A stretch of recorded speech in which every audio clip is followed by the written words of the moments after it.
إن الحمد لله نحمده ونستعينه ونستغفره ونؤمن به ونعوذ بالله من شرور أنفسنا ومن سيئات أعمالنا من يهده الله فلا مضل له ومن يضلل فلا هادي له وأشهد أن لا إله إلا الله وحده لا شريك له وأشهد أن محمدا عبده ورسوله أما يا أيها الناس اتقوا ربكم الذي خلقكم من نفس واحدة وخلق منها زوجها وبث منهما رجالا كثيرا نساء واتقوا الله الذي تساءلون به والأرحام إن الله كان عليكم رقيبا.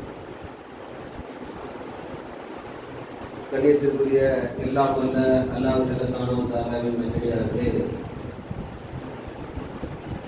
அல்லாஹ்வுடைய பேரருளால் அவருடைய மாபெரும் கிருபையால் இந்த ஜும்மாவுடைய தினத்திலே தொழுகைக்கு முன்னால் நிகழ்த்தப்படக்கூடிய குத்பா என்கிற உரையை கேட்டு பயனடைவதற்காக நாம் இங்கே அமர்ந்தோம்.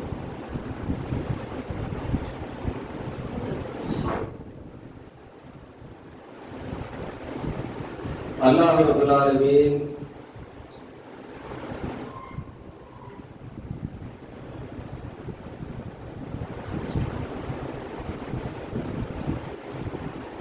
நாம் வாழும் இந்த வாழ்க்கை குறித்து பல்வேறு வகையான உதாரணங்களை கூறி இந்த வாழ்க்கையினுடைய உண்மைத்தன்மை என்ன, அதனுடைய யதார்த்தம் என்ன என்பதை நமக்கு புரிய வைக்கின்றான். ஏனென்று சொன்னால், சைத்தான் நம்முடைய இந்த வாழ்க்கை குறித்து தவறுதலான பொய்யான நம்பிக்கைகளை தினம் தினம் நமக்கு ஊட்டிக்கொண்டே இருக்கின்றான். இந்த நம்பிக்கைகளை எதிர்த்து போரிட்டு நாம் வெற்றி பெற வேண்டும் என்று சொன்னால், இந்த வாழ்க்கையினுடைய உண்மை நிலையை பற்றி நாம் சரியான முறையிலே புரிந்து அதை நாம் நினைவுபடுத்திக் கொண்டே இருக்க வேண்டும். திருமறை குர்ஆனிலே பல இடங்களிலே அல்லாஹ் ரப்பல் ஆலமீன் மனித வாழ்க்கை குறித்து சில உதாரணங்கள் மூலமாக நமக்கு விளக்கி காட்டுகிறான். அதிலே ஒரு இடத்திலே சூரத்துல் யூனுஸ் என்ற அத்தியாயத்திலே மனித வாழ்க்கையை பற்றி ஒரு உதாரணத்தை இறைவன் குறிப்பிடுகின்றான். இன்னமா மஸலுல் ஹயாத்தித் துன்யா கமாயின் அன்சல்நாஹு மினஸ் ஸமாயி. இந்த உலக வாழ்க்கைக்கான உதாரணம் என்னவென்று சொன்னால், வானத்திலிருந்து இறைவன் இந்த பூமியின் மீது மழையை பொழியச் செய்கின்றான். பௌத்தரத்த பிஹி நபாத்துல் அர்லி மிம்மா யகுலுன் நாசு அங்கா.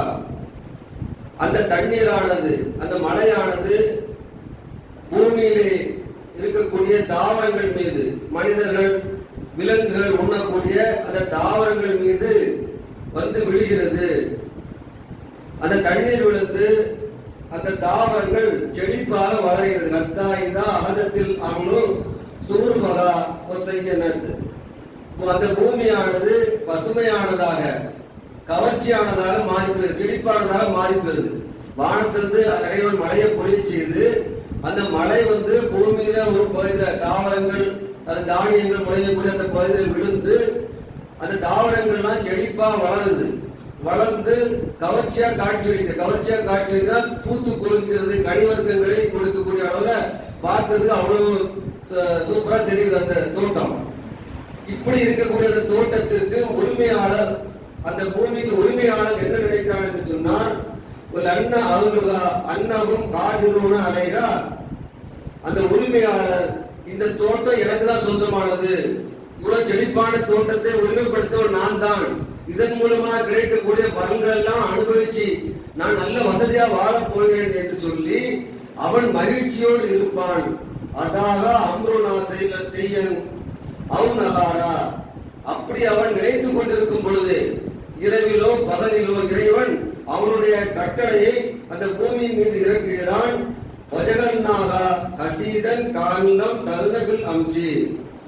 அந்த பூமியானது நேர்த்தைக்கு எப்படி இருந்ததோ, செழிப்பா பூத்து குலுங்கி கவர்ச்சியா இருந்ததோ அப்படி இல்லாமல், அப்படி ஒரு இலை இருந்தது மாதிரியே தெரியாத அளவிற்கு தரைமட்டமாகி ஒண்ணு இல்லாம அல்லாஹ் அவளுக்கு அறுத்து போட்டு விடுவான் என்று அல்லாஹ் திருமுறை கால சொல்லிக்காடு. கதாலிக்க ஃபஸ்ஸில் ஆயாத்தி நீ கௌமின் எந்த மக்களும். இந்த சம்பவத்துல சிந்திக்கக்கூடிய மக்களுக்கு நாம் சில படிப்பினைகளை, சான்றுகளை கொடுக்கிறோம் இறைவன் சொல்றான். இதுல நம்ம கவனிக்க வேண்டிய விஷயம் என்னன்னு சொன்னா, அல்லாஹ் ரப்பல் ஆலமீன் ஒருத்தருக்கு ஒரு நல்ல செழிப்பான தோட்டத்தை கொடுக்கிறான். கனிவர்க்கங்கள் நிறைய இருக்கக்கூடிய தோட்டம், அதன் மூலமாக வருவாய் நிறைய வரக்கூடிய ஒரு சொத்தை கொடுத்திருக்கிறான். தோப்போ தோட்டமோ தாவரங்கள் இருக்கக்கூடிய ஒரு பகுதியோ அதை கொடுத்திருக்கிறான். அந்த தோட்டத்தின் மூலமாக அவனுக்கு செழிப்பான வாழ்க்கை வரப்போகிறது என்று அவன் அப்படி கற்பனை கோட்டையில மிதக்கிற நேரத்துல அது ஒண்ணு இல்லாம எல்லாம் அழிச்சுதான். அப்படி ஒரு இடம் இருந்ததா அப்படின்னு அவனே யோசிச்சு பார்க்கக்கூடிய வகையில ஒரு பூகம்பமோ, நிலநடுக்கமோ, சுனாமியோ, ஒரு புயலோ வந்து எல்லாமே அழிஞ்சு போயிருது. இப்ப அவனுடைய நிலை என்ன அல்லாஹ் கேட்கிறான். நம்ம இதை என்ன சிந்திக்கணும்னு சொல்லி அல்லாஹ் சொல்ல வரான்னு சொன்னால், நாம எவ்வளவு புகழ் வரும், அறிவு வரும், புகழ் வரும், பணம் வரும், சொத்து பத்துக்கள் வரும், எல்லாம் வரும் பொழுது நாம இது அப்படி இருக்கும் என்று நினைத்து விடக்கூடாது. இதுதான் அல்லாஹ் சொல்லக்கூடிய நமக்கு செய்தி. நமக்கு வந்து கிடைக்கக்கூடிய அருள் கொடைகள், நமக்கு கிடைக்கக்கூடிய வளங்கள் எல்லாம் என்றைக்கும் நிலையாக இருந்துவிடும் என்று ஒரு மனிதன் நினைக்க கூடாது. எப்போது வேண்டுமானாலும், எந்த நிமிடம் வேண்டுமானாலும், எந்த நொடி வேண்டுமானாலும் அது அழிந்து போகக்கூடியதாக இருக்கிறது. அதை நீ எதிர்பார்த்து இரு. இதுதான் இந்த உலகத்திற்கு சிந்திக்கக்கூடிய மக்களுக்கு அல்லாஹ் சொல்லக்கூடிய செய்தி. அப்ப இந்த உலக வாழ்க்கை என்பது நம்ம வந்து சொல்லுவோம், தாலிக்க மதாவும் லயாத்து துன்யா, இந்த உலகமானது அற்பமான உலகம் என்று திருக்குறான் சொல்லக்கூடிய வசனங்களை முஸ்லிம்கள் நிறைய பேர் சொல்லுவோம். பொதுவான மக்களே சொல்லுவாங்க, வாழ்க்கை நிரந்தரம் கிடையாது, எந்த நேரத்தில் என்ன நடக்கே தெரியாது, வாழ்க்கையே புதிரானது. ஒரு ஆங்கிலத்துல கூட ஒரு பழமொழி சொல்லுவாங்க. இந்த பழமொழி எஸ்டர்டே வந்து ஹிஸ்டரி, ஃபியூச்சர் இஸ் மிஸ்டரின்னு சொல்லுவாங்க. ஃபியூச்சர் இருக்குல்ல, வரக்கூடிய காலம் அது வந்து மிஸ்டரி, புதிரானது, என்ன நடக்கவே தெரியாது சொல்லி ஆங்கிலத்தில் சொல்லுவாங்க. அதே மாதிரி பிரசன்ட், இந்த காலகட்ட நிகழ்காலம் வந்து ஒரு கிஃப்ட்னு சொல்லுவாங்க, அதை நீ பயன்படுத்திக்கோ என்று சொல்லி ஆங்கிலத்தில் சொல்லுவாங்க. இப்ப வரக்கூடிய காலம் என்ன நடக்குது என்பது யாருக்குமே தெரியாது. அப்படிப்பட்ட ஒரு நிலையில ஒரு மனிதன் எப்படி இருக்க வேண்டும் என்று சொன்னால், நான் வந்து எப்போ இப்படி இருப்பேன், நாம நாளைக்கு என்ன நடக்குன்னு நமக்கு தெரியாது, அடுத்த நிமிஷம் என்ன நடக்குன்னு நமக்கு தெரியாது. நம்ம பள்ளிவாசலுக்கு வரோம், திரும்ப வீடு போய் சேருவோமா தெரியாது. ஆனா நம்ம மனசுல, ஆள் மனசுல என்ன நம்பிக்கை இருக்கு, நான் கண்டிப்பா வீட்டுக்கு போவேன், வீட்டுல சாப்பாடு சாப்பிட போறேன், சாயந்தரம் 5 மணிக்கு அங்க போக போறேன், எனக்கு இன்னைக்கு ஒரு மீட்டிங் இருக்குது, எனக்கு இன்னைக்கு ஒரு கமிட்மெண்ட் இருக்குன்னு நம்ம பேசுறோம். நாம வீட்டுக்கு போறது நம்ம சாத்தியம் இருக்குதா, அதுல உறுதி இருக்குதா, யாருமே நம்ம நினைக்கல. ஆனா பேச்சுக்கு சொல்லணும், வாழ்க்கை நிரந்தரம் கிடையாது, அது எப்ப வேணாலும் அழிஞ்சு போகும் என்று சொல்லி நாம சாதாரணமா சொல்றோம். ஆனா தத்துவமா சொல்றோம். பிராக்டிக்கல் லைஃப்ல வந்து அதை நம்ப மாட்டேங்கிறோம். நம்புறதா இருந்தா எந்த மனுஷனாவது அடுத்து நம்ம என்ன செய்ய போறோங்கிறது உறுதி கிடையாது. நம்ம சொல்றோமா? சொல்ல மாட்டேங்கிறோம். இன்சா அல்லான்னு சொல்றோம். இன்சா அல்லான்னு சொல்லி எதுக்கு சொல்றேன் தெரியுமா? எதுவுமே நடக்காத ஒரு விஷயத்தை நம்ம சொல்றோம். அல்லாஹ் நாடுனா நடக்குங்கிற விஷயத்தையும் நம்ம சொல்றது கிடையாது. நம்ம பல பேர் சொல்றது என்னன்னு சொன்னா, கல்யாணத்துக்கு கூப்பிடுவாங்க, நீங்க வருவீங்களான்னு கேட்டா இன்சா அல்லா, ஏன் வரமாட்டோம், போக மாட்டோம், அதுக்கு ஒரு இன்சா அல்லா சொல்லுது. ஆனா அல்லாஹ் நாடுனா போகணுங்கிற நம்பிக்கை நம்ம கிட்ட இல்ல. நடக்கக்கூடிய விஷயங்கள்ல வந்து ஒரு உறுதியோடு நம்ம இருக்கிறோம், இது கண்டிப்பா நடக்கும், நம்ம நினைச்சா அது நடக்கும் நினைக்கிறோம். ஆனா என்ன வேணாலும் நடக்குங்கிறத வந்து நம்ம நம்ப மாட்டோம். அல்லாஹ் ரப்பல் ஆலமீன் அதுதான் சொல்றாங்க. உதாரணத்தின் மூலமா சொல்ல காட்டுறது என்னன்னு சொன்னா, உங்களுக்கு பெரிய வளத்தை, சொத்துக்களை, செல்வ செழிப்பை தருவேன், ஆனா அது எந்த நேரம் போகுது நீ நினைச்சு பார்க்க முடியாது, எப்ப வேணாலும் அதை எடுத்துருவேன், அதை நீ எதிர்பார்த்து காத்துரு, அதை எதிர்நோக்கி இரு என்று சொல்லி இஸ்லாம் வந்து நமக்கு சொல்லுது. இது ஒரு உளவியல் ரீதியான ஒரு தத்துவம். சைக்காலஜிக்கலா ஒரு மனுஷன் வந்து இப்படி எதிர்பார்த்துட்டு இருந்தான்னா அவனுக்கு வந்து எந்த துன்பம், எந்த கவலை, எந்த கஷ்டமும் பெருசா தெரியாது. ஒருத்தர் எதிர்பார்ப்பு ஒரு விஷயத்துல வந்து எதிர்பார்ப்போடு இருக்கும் பொழுது அதே மாதிரி நடந்துருன்னு சொன்னா அவன் பெருசா பாதிச்சாது, அவனை அதை தாங்கி கொள்வான். ஒரு பையன் ஸ்கூலுக்கு போறான், இன்னைக்கு படிக்கல, நம்ம டெஸ்ட் ஒழுங்கா எழுதல, கண்டிப்பா நீ வாத்தியார் அடிப்பாரு, அடியை எப்படி எப்படிலாம் தாங்கிக்கலாம் அப்படின்னு இப்பவே பிளான் பண்ணிட்டு போனாங்கன்னா டீச்சர் எப்படி அடிச்சாலும் வாங்கிட்டு பேசாம தான் அங்க வச்சு ஆளும் சவுண்டு போடுவான். ரெண்டாவது பெஞ்சில் போய் உட்காந்துட்டு சொல்லுவான், இதெல்லாம் பெரிய விஷயமா, நான் ஏற்கனவே அடிப்பான்னு தெரியும், வாங்க ரெடியா தான் வந்தேன், நான் கையில எண்ணெய் தடவிட்டு வந்தேன், நான் அப்படி வந்தேன் எப்படி வந்தேன்னு சொல்லி அப்புறம் வந்து பேசுவான். ஏன்? அவன் வந்து எதிர்பார்ப்போடு வந்திருக்கான், எப்படியும் அடி விழும், வலியை தாங்கிக்கலாம் அப்படின்னு நினைச்சிட்டு வந்தான்னா அதை தாங்கி கொள்வான். சும்மா உட்கார்ந்து நான் திடீர்னு பலாட்டு முழுவதும் ஒண்ணு போடுறாரு, அப்ப இவெல்லாம் தாங்க முடியும், அப்ப ஆண் சத்தம் போடுவான், அப்ப வலியை தாங்க முடியாது, சும்மா இருந்து அடிச்சுட்டாரு தாங்க முடியும், சரியான வலியா இருக்கு அப்ப சொல்லுவான். அப்ப மனிதனை பொறுத்த வரைக்கும் எதிர்பார்ப்போடு இருந்தான்னு சொன்னா அது தாங்கிக் கொள்வான், அந்த இழப்புகளை தாங்கிக் கொள்வான். இஸ்லாம் அதுதான் சொல்லுது. அல்லாஹ் குர்ஆன்ல இந்த செய்தி இந்த உதாரணத்தின் மூலமா நம்ம சொல்றது என்னன்னு சொன்னா, உனக்கு என்ன வேணாலும் நடக்கும், எப்ப வேணாலும் நடக்கும், அதை நீ தாங்கிக்கணும். அப்படி தாங்கி கொள்ளக்கூடிய சக்தியை எடுத்துக்கோ. அதுதான் உலகம், இதுதான் வாழ்க்கையோட யதார்த்தம். வாழ்க்கைங்கிறது வந்து எப்போ ஒரே மாதிரியே இருந்துராது, எப்போ இதே மாதிரி நீடிச்சிடாது. உனக்கு புகழ் கிடைச்சிருந்தா புகழ் உச்சத்துக்கு போயிட்டியா அப்படியே புகழோடயே இருந்துருவ அப்படின்னு நினைச்சிடாத. பணம் வந்துட்டுதா இந்த பணத்தோடயே கடைசி வரைக்கும் வாழ்க்கையை ஓட்டில் அப்படின்னு நினைச்சேன். சில பேர் சொல்லுவாங்க, இந்த வேலை கிடைச்சுன்னா நான் லைஃப்ல செட்டில் ஆயிடுவேன், இந்த ப்ராஜெக்ட்ல சக்சஸ் பண்ணிட்டேன்னா லைஃப்ல செட்டில் ஆயிடுவேன், இப்படி சொல்லக்கூடிய வார்த்தையை நம்ம பார்க்கணும். செட்டில் ஆக முடியுமா மனுஷன்? எந்த மனுஷனாவது செட்டில் ஆகணும்னு சொல்லி அதை செட்டில் ஆயிருக்கானா?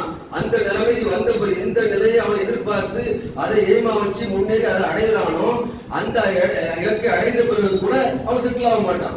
அப்பவும் சொல்லுவான், இதுக்கு பிறகு ஏதாவது செய்யணும், நான் நினைச்சது நடக்கல அப்படின்னு சொல்லுவான். இப்போ மனிதன் செட்டில் ஆகணும்னு சொல்லிட்டு எந்த நேரத்தையும் சொல்ல முடியாது, எந்த நேரம் எது வேணாலும் நடக்கும். மனிதன் வந்து அடுத்த நிமிடம் என்ன நடக்கும் என்பதை அறியாதவனாக தான் இருக்கான், அடுத்த நொடி என்ன நடக்கும் என்பதை அறியாதவனாக இருக்கான். அது அந்த எதிர்பார்ப்போடு இருக்குன்னு சொல்லி அல்லாஹ் சொல்றான். உனக்கு இழப்புகள் நீங்க உச்சத்துக்கு போனா கூட கீழே வர வேண்டிய நிலைமை வரும், அதை எதிர்பார்த்து இரு. அப்படிதான் இந்த உலகத்தை நான் படைத்திருக்கிறேன், இதுதான் இந்த உலகத்தினோட யதார்த்தம் என்று இஸ்லாம் நமக்கு சொல்லித் தரும். இப்படி நம்ம நினைச்சோம்னா எவ்வளவு பெரிய துன்பங்களும் வந்து நம்ம தாங்கிவிடும். நம்ம இழப்புகள் பெருசா இழப்புகள் வந்தா கூட இது வரும் அப்படின்னு நினைச்சிடும், இதுதான் உலகம் அப்படின்னு நினைச்சிடும். அதுல மனுஷன் பெரும்பாலும் ரொம்ப பாதிக்கக்கூடிய விஷயம் என்ன தெரியுமா? நோய் வந்துட்டு சொன்னா அவனுக்கு அதை தாங்கவே முடியாது, நல்லா இருப்பான், திடீர்னு பார்த்தா கண்ணு மங்கலாம் போயிடும், ரொம்ப கவலைப்பட ஆரம்பிச்சிடும். நேற்று நல்லா பார்த்துருந்தேன், மொபைல நோண்டிட்டு அந்த 12 மணி நேரம் மொபைல பார்ப்பேன், இப்ப பார்க்கவே முடியல, கண்ணு இப்படி ஆயிடுது, ரொம்ப கவலை வந்துடும். நல்லா காது கேட்டுட்டு இருக்கும், திடீர்னு காது கொஞ்சம் கேட்கறது குறைஞ்சிடும். நான் ஒழுங்கா தானே இருந்தேன், எதுவுமே செய்யல, திடீர்னு காது கேட்க மாட்டேங்குது. நடந்து போயிட்டு இருப்பான், திடீர்னு காது அடி கீழே வந்துருப்பான், அங்க போய் பார்த்தேன்னா ஏதாவது எலும்பு ஒடிச்சிட்டு அப்படின்னு சொல்லுவான். ஒழுங்கா தானே இருந்தேன், நான் கவனமா தானே போனேன், இப்படி ஆயிட்டுத. இப்ப மனுஷனுக்கு வந்து திடீர் பாதிப்பு திடீர் இழப்புகள் வந்துருக்குன்னா அவனால தாங்க முடியாது. பைக்ல போயிட்டே இருக்கும், நல்ல ஸ்பீடா போயிட்டு இருப்பான், திடீர்னு எவ்வளவு குறுக்க சாட்டிடுவான், கீழே விழுந்துருவான், ஆக்சிடென்ட் ஆயிரும், ரொம்ப கவலைப்படுவான். சரி, நான் ரொம்ப கவனமா தான் போனேன், நான் 20 கிலோமீட்டர்ல தான் போனேன், 30 கிலோமீட்டர்ல தான் போனேன், இதுல கீழே குறுக்க விழுந்து கீழே விழுந்து இப்படிலாம் அடிப்படுமான்னு சொல்லி அவன் ஒன்னொன்னா யோசிக்க ஆரம்பிச்சுவான். சில நேரங்கள்ல குறுக்க சாடி அடிப்படாட்டா கூட அவனால தாங்க முடியாது. அவன் பாத்துருக்க மேல ஸ்பீடா போயிட்டு இருப்பான், வந்து திடீர்னு பைக் இடையில நிப்பாட்டுவான், இவனும் பிரேக் பிடிச்சிருவான், அவனும் பிரேக் பிடிச்சிருவான். ஆனாலும் என்ன பண்ணுவான், அதை தாங்கி கொள்ள முடியாது. அவனை கண்ணா அப்படின்னா திட்டி உனக்கு இப்படிதான் வர முடியுமா எடுக்க முடியுமான்னு சொல்லிட்டு ஒரு 1/2 மணி நேரம் அவனை விமர்சிச்சுட்டு தான் அந்த இடத்துல நகருவான். பிபி எகிரும், போன பிறகு நல்ல வேலை தப்பிச்சோம், கொஞ்சம் விசாரணை நம்ம அப்படியே ஆயிருக்கும் இப்படி சொல்லி யோசிக்க கூட. மனுஷனுக்கு வந்து ஒரு திடீர் இழப்புகள் திடீர் பாதிப்புகளை வந்து தாங்க முடியாது. அல்ல அந்த உதாரணத்துல சொல்றது என்னன்னா, திடீர் பாதிப்பு வரும். இன்னைக்கு வந்து செழிப்பான தோட்டத்தை வச்சுட்டு வந்துருக்கிற, அல்ல ராத்திரி கட்டில இறக்குவான், அழிச்சு போடுன்னு சொல்லி இறக்குவான், காலையில பார்த்தா ஒண்ணு இல்லாம இருக்கும், ஒண்ணு நடக்காம. நம்ம பார்த்துருக்க சுனாமி வந்தது, பெரிய பெரிய கோடீஸ்வரர்லாம் அடுத்த நாள் வந்து பிச்சைக்காரனா இருந்தான். சில கலவரங்கள் வந்தது கோயம்புத்தூர்ல, பெரிய ஒரு ஜவுளி கடை வச்சிருந்த ஒருத்தன் அடுத்த நாள் காலையில பார்த்தா ஜவுளி கடை ஃபுல்லா அழிட்டு போயிட்டானோ, ஒண்ணு இல்லாம பிச்சைக்காரனா இருந்தான்.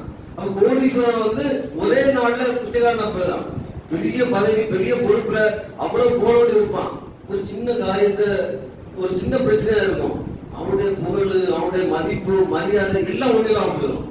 அப்போ வந்து இதெல்லாம் நடக்கும். இந்த உலக இதை வந்து புரியாம என்ன பண்ணுவான், பதவி போய் இப்படி ஆயிடுது அப்படி ஆயிடுது மனுஷன் துன்பத்தை பெருசாக்கி விரக்தி அடைஞ்சு ஒரு விதமான நிலைமைக்கு போயிடலாம், ஒரு விரக்தியான நிலைக்கு போயிடலாம், ஒரு விதமான மனநிலைக்கு போய் சில பேர் சூசைட் அட்டம் பண்ணக்கூடிய நிலைமை கூட போயிடலாம். இப்ப மனிதன் வந்து இந்த திடீர்னு ஏதாவது ஒரு பாதிப்பு வந்துன்னா அதை தாங்கி கொள்ள முடியாத நிலைமையில இருக்கலாம். இஸ்லாம் வந்து அதுக்குதான் அந்த அறிவுரை, உனக்கு வாழ்க்கைன்னா இப்படிதான் இருக்கும், உன்னுடைய வாழ்க்கை வந்து இந்த மாதிரி தான் இருக்கும், அதை நீ தாங்கிக் கொள்ளணும். எந்த நேரமும் வந்து அல்லாஹ்வுடைய நினைவோடு இருக்கு. இறைவன் வந்து இப்படிதான் நடத்துவான் அப்படிங்கிற இறை நினைவோடு இருக்கு. இஸ்லாம் வந்து இந்த உலகத்துக்கு சொல்றது இறை நினைவை அடிக்கடி வச்சுக்கோ. நல்லதாட்டு எல்லாம் நடத்துவான் அப்படிங்கிற அந்த எண்ணத்தோடயே வாழ்க்கை நடக்கும், நல்லதா நடக்கும். இறை நினைவுகள் வந்து ஒவ்வொரு விஷயத்தையும் நீ வச்சுக்கோ, தினந்தோறும் இறைவனை நினைத்துக் கொண்டே இரு என்று சொல்லி இஸ்லாம் சொல்லுது. உலகத்துல வந்து வேற வேற வணக்க வழிபாடுகளை இஸ்லாம் சொல்லித்தருது, அதுக்கு ஒரு லிமிட் வச்சிருக்குது. ஆனா இறைவனை நினைக்கிறத மட்டும் வந்து லிமிட் சொல்லல. ரசூல் ஸல்லல்லாஹு அலைஹி வஸல்லம் அவர்கள்ட்ட சில வணக்க வழிபாடுகளை தொடர்ச்சியா செய்யட்டா அப்படின்னு சொல்லி கேட்கும் பொழுது, சஹாபாக்கள் கேட்கும் பொழுது ரசூலுல்லாஹ் அப்படிலாம் செய்ய வேண்டாம், நான் வந்து அந்த மாதிரியாட்டம் உங்களுக்கு கஷ்டப்படுத்த நிலைமையில இல்லை. ஒரு சஹாபி தோழர்கள் அவங்க என்ன பண்ணாங்க, ஒருத்தர் சொல்றாரு நான் ராத்திரி ஃபுல்லா தொழுதுட்டே இருக்க போறேன்னு சொல்றாரு, ஒருத்தர் வந்து நான் நோன்பு வச்சுட்டே இருக்க போற தொடர்ச்சியா சொல்றாரு, ஒருத்தர் நான் பெண்களை பார்க்கவே மாட்டேன், திருமணம் பண்ண மாட்டேன்னு சொல்றாரு. ரசூலுல்லாஹ்க்கு தகவல் கிடைக்குது, உடனே போய் அவரை கண்டிக்கிறார். நான் அப்படிலாம் இருக்கலையே, நான் வந்து நோன்பு வைக்கிறேன், நோன்பு விடுறேன், இரவுல தொழுகிறேன், தூங்குறேன், நான் திருமணம் பண்ணி குடும்ப வாழ்க்கையில் ஈடுபடுறேன், இந்த மாதிரிதான் இருக்கணும் என்று சொல்லி அந்த மக்களுக்கு அறிவுரை சொல்றாங்க. அது மட்டும் இல்ல, நான் வந்து யூத கிறிஸ்தவ மார்க்கத்தை கொண்டு வரல, ஹனீஃபன் முஸ்லிம் அவங்க நேரான இஸ்லாமிய மார்க்கத்தை தான் கொண்டு தந்திருக்கேன் என்று சொல்லி ரசூல் ஸல்லல்லாஹு அலைஹி வஸல்லம் அவர்கள் அந்த வணக்க வழிபாடுகளை கூட ஒரு லிமிட் வச்சிருக்காங்க. கொஞ்சம் செய்யுங்க, கொஞ்சம் ரெஸ்ட் எடுங்க அந்த மாதிரி. ஆனா இறை நினைவு வந்து எல்லா நேரத்திலும் இருக்குன்னு ரசூலுல்லாஹ் சொல்றாங்க. இறை நினைவுனா அதை துஆ செய்துட்டே இருக்க சொல்ல, எந்த ஒரு காரியத்தினாலும் அது வந்து இறைவன் நம்ம பார்த்து கொண்டிருக்கான், இறைவனை பற்றி எண்ணம் நம்மளோட இருந்து கொண்டே இருக்க வேண்டும். இந்த பாதிப்பு வரும் பொழுது இது அல்லாஹ்வுடைய நாட்டம், அல்லாஹ் நமக்கு இப்படித்தான் ஏற்படுத்தியிருக்கிறான் என்று அந்த எண்ணம் நம்மளும் இருந்து கொண்டே இருக்க வேண்டும். அப்படி இருந்துன்னா இந்த பாதிப்புகள் வரும் பொழுது வந்து நமக்கு வந்து பெரிய தாக்கத்தை ஏற்படுத்தாது, பெரிய விரக்தியை நமக்கு ஏற்படுத்தாது. இந்த மாதிரியான சூழ்நிலை வரும் பொழுது நம்ம இறைவனுக்கு தான் நாடுகிறான்னு நினைக்கிறோம். நமக்கு கிடைத்திருக்கக்கூடிய வளங்கள், நமக்கு கிடைத்திருக்கக்கூடிய அருள்கொடைகள் வந்து நிலையா இருக்கும்னு எந்த மனுஷனும் நினைச்சிடக்கூடாது. அப்படி நினைக்கிறது வந்து மார்க்க அடிப்படையில் அது ஒரு ஈமானையே பாதிக்கக்கூடிய விஷயம். நமக்கு கிடைக்கக்கூடிய அருள்கொடைகள் நமக்கு எல்லாம் நல்ல நிலைமையில வச்சிருக்கான்னு சொன்னா நம்ம எப்போ இப்படியே இருப்போம் அப்படின்னு எந்த மனிதனும் நினைச்சிடக்கூடாது. இதுவும் ஒரு ஈமானை பாதிக்கக்கூடிய விஷயமாக இருக்கிறது என்று சொல்லி அல்லாஹ் ஒரு உதாரணத்தின் மூலமா நமக்கு விளங்குறான். அல்லாஹ் ரப்பல் ஆலமீன் திருமறை குர்ஆன்ல கஹஃப் அத்தியாயம் சூரத்துல் கஹஃப்ல வந்து ஒரு உதாரணத்தை ஒரு சம்பவமா ரெண்டு மனிதர்களை பற்றி சொல்லி காட்டுகிறான். ஒரு பிலகும் மஸலன் ரஜுலைனி ஜஅல்னா லி அஹதிஹிமா ஜன்னத்தைனி மின் அக்னாபின் வ ஹஃபம்னாஹுமா. இரண்டு மனிதர்களை அல்லாஹ் உதாரணமா சொல்றான். அந்த இரண்டு மனிதர்கள்ல ஒரு மனிதர் வந்து அல்லாஹ் வந்து நிறைய அருட்கொடைகளை கொடுத்திருக்கான். அதுல வந்து அவருக்கு பெரிய திராட்சை தோட்டத்தை கொடுத்து அந்த திராட்சை தோட்டத்தை சுற்றி பேரிச்ச மரங்களை வந்து அதுக்கு பக்கத்துல கொடுத்திருக்கான். அது அந்த அளவு செழிப்பான தோட்டம், அதுல ஆறுகள்லாம் ஓடிக்கொண்டிருக்கிறது. அப்படிப்பட்ட அந்த தோட்டத்தை பெற்றிருக்கக்கூடிய அந்த சம்பவம் வந்து 18வது 32வது வசனத்திலிருந்து வரிசையாக 10-15 வருஷத்துக்கு இந்த செய்தி தான் அல்லாஹ் சொல்லி காட்டான். நான் சுருக்கமா சொல்றேன். அந்த மனிதருக்கு வந்து அல்லாஹ் நிறைய செல்வ செழிப்பு கொடுத்துருக்கான், தோட்டம் துறவு எல்லாம் கொடுத்துருக்கான். அப்படி கிடைத்திருந்த அந்த மனிதன் என்ன பண்றான்னு சொன்னா, இந்த தோட்டம் துறவு இந்த சொத்து பத்து எல்லாம் வந்து எப்போ என் கூடயே இருக்கும், இது அழியவே செய்யாது இப்படின்னு சொல்லலாம். யார்கிட்ட? தனது நண்பர்கிட்ட சொல்லலாம். ரெண்டு பேர்ல ஒருத்தருக்கு தோட்டம் துறவு செல்வத்தை எல்லாம் கொடுத்திருக்கிறான். அந்த தோட்டம் துறவு செல்வத்தை பெற்றக்கூடிய மனிதன் தன்னுடைய நண்பர்கிட்ட சொல்லலாம், நான் இப்படியே தான் இருப்பேன், எனக்கு அழிவே வராது, இந்த செல்வம் எல்லாம் எனக்கு அப்படியே இருக்கும் என்று சொல்லலாம். அதே மாதிரி ஒரு காலம் இந்த உலகம் அழியாது, கியாமத்னாலாம் ஒண்ணு வராது அப்படின்னு சொல்லலாம். இப்படி இந்த ரெண்டு விஷயத்த அந்த மனிதன் தன்னுடைய நண்பர்கிட்ட சொல்லலாம். அல்லாஹ் ரப்பல் ஆலமீன் இப்படி சொன்ன அந்த மனிதனை அநியாயக்காரன் சொன்னான். இவன் அநீதி இழைக்கக்கூடியவனா இருக்க. ஏன் அநீதி இழைக்கவனா இருக்கிறான்னு சொன்னா, அல்லாஹ்வுடைய அது கியாமத் நாளை மறுமை நாளை இவன் மறுத்திருக்கிறான். அதே மாதிரி தான் பெற்றிருக்கக்கூடிய செல்வம் அப்படியே நிறையா இருக்கும் என்று அவன் நம்புகிறான். இதனால அநீதி இழைத்தவனா இருக்கிறான் என்று அல்லாஹ் சொல்லிவிட்டு அந்த மனிதனுக்கு அவனுடைய நண்பன் அறிவுரை சொல்றாரு.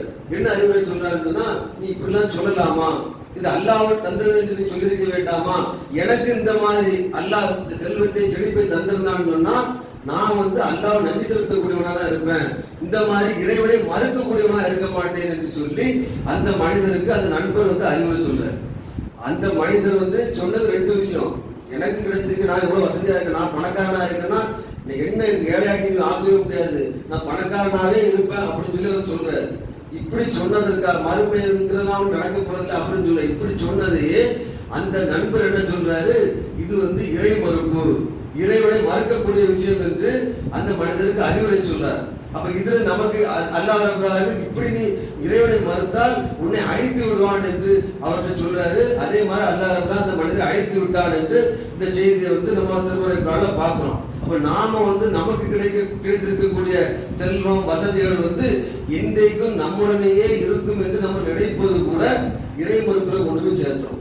நம்முடைய ஈமானை பாதிக்கக்கூடியதா இருக்கும். நமக்கு நாளைக்கு என்ன வேணாலும், நாம நாளைக்கு ஏழையாட்டு கூட போகலாம், நாம கஷ்டமான நிலைமைக்கு கூட போகலாம். இப்படி ஒரு வசதியான நிலைமையில் இருக்கக்கூடிய நம்பணும். எந்த ஒரு உயர நிலையில இருக்கக்கூடியவனா இருந்தாலும் அவன் தானும் கீழ் நிலைக்கு போவான். இந்த உலகம் ஒரு வாழ்க்கை சக்கரம் மாதிரி, கீழே உள்ளவன் மேல போவான், மேல உள்ளவன் கீழே வருவான் என்று சொல்லி அந்த நம்பிக்கை ஒவ்வொரு வசதி படைத்தவருடைய வாழ்க்கையில் இருக்கணும். உயர்வான அருள்கடைகளை பெற்றிருக்கக்கூடிய வாழ்க்கையில் இருக்கணும். அப்படி இருந்தால்தான் அவன் ஈமான் சரியான ஈமானோடு இருக்கிறான். அப்படி இல்லாம நான் இப்படியேதான் இருப்பேன் அப்படின்னு சொல்லி ஒரு மனிதன் நினைத்தான் என்று சொன்னால் நமக்கு எந்த பாதிப்பும் இந்த உலகத்துல வராது என்று நினைத்தால் கூட அதுவும் இறைவனை மறுக்கக்கூடிய காரியம் என்பதை அல்லாஹ் ரப்பல் திருமறை குர்ஆனுடைய இந்த வசனங்கள் மூலமாக சொல்லி காட்டுகிறான். இப்ப நாம் நம்முடைய வாழ்க்கையில் எந்த உயிர்நிலைக்கு சென்றாலும் அல்லாஹ் தான் இதை தந்திருக்கான். நாம என்னைக்கு வேணாலும் அடுத்த கீழே போகலாம், நமக்கு என்ன இழப்புகள் வேணாலும் வரலாம். அப்படி வருவதுதான் இந்த உலக வாழ்க்கை. இதுதான் உலகத்தினுடைய யதார்த்தம், உண்மை நிலை என்பதை நாம புரிந்து நம்முடைய வாழ்க்கை அதே நம்முடைய உள்ளத்துல மனசுல பதிய வச்சு வாழ்க்கையை நடைபெறக்கூடிய நன்மக்களாக அல்லாஹ் உங்களையும் என்னையும் ஆக்கி விட்டுவானா என்று கூறி இந்த உரையை நிறைவு செய்கிறேன். வாக்கித்தாவனா அடைகின்றார்கள்.